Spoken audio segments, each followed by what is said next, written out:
Alright, Galaxians for the Atari 7800. Here we go. Nice label. Nice artwork. We got a space bug. Looks like a robot bug. How they fly in space? There's no air. Cryptic warning arrives from space. Okay, let's see what we have inside.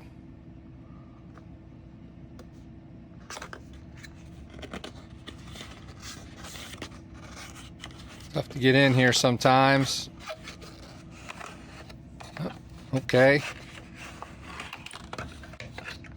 Set that aside.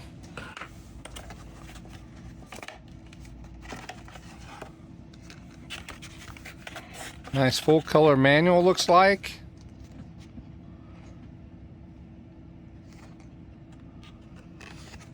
Getting started, playing the game. Skill level, scoring.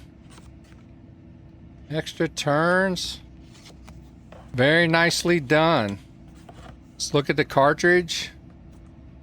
Same as the box. Very nice. Nice end label. Can't wait to play this on my 7800. Alright, let's get to the game. Space Invaders was the first arcade game that I had ever played as a kid. And I played it a bunch because it was the only arcade game close to my house for the longest time.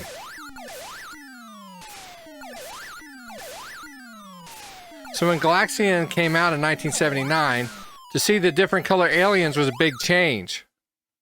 But when they started diving down at me, man, that was amazing. Talk about a game changer. This was a whole new experience for me. Needless to say, Space Invaders wasn't getting very many of my quarters after that. The sounds of Galaxian was also off the chain. And you just couldn't play these kind of games at home at the time. I wouldn't call myself a Galaxian expert by any means, but I have played it my fair share over the years. And I do play the arcade version from time to time. So when I got my Atari 7800 and discovered the homebrew version for myself, at first I was happy just to know that there was one.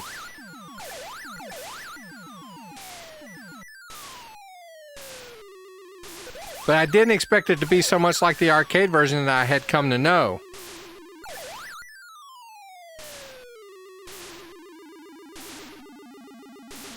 From the sounds of the game to the behavior of the Galaxian fleet, which include the drones, emissaries, escorts, and flagships, all having different point values earned for killing them.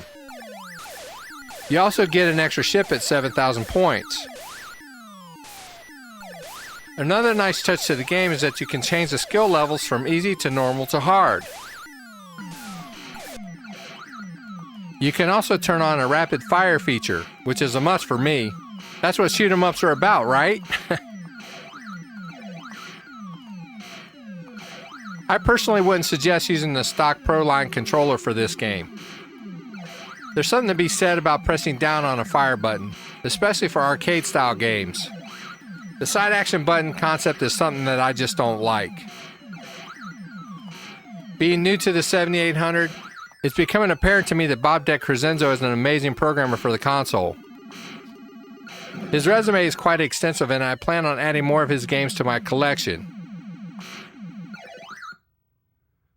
The only thing that I would like to have seen was a high score save feature, with either a save key or an Atari box. Even so, this game is a bunch of fun to play.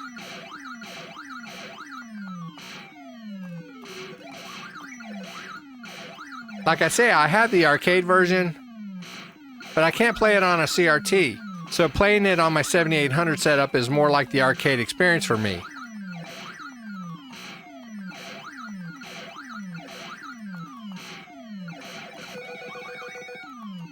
The 7800 has gotten a lot of criticism, mostly for its library of mostly rehashes of old arcade games. But it's kind of a perfect console for these type of games, especially ones that are done this well.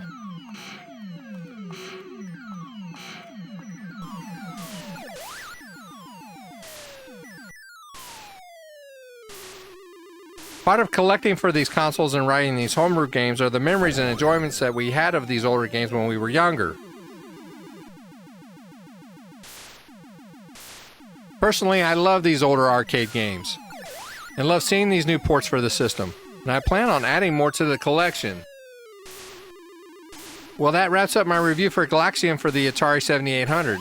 While you're here, be sure you subscribe to the channel and turn on your notifications so you don't miss when we post a new video. So with that, have an awesome day, and we'll see you on the next one.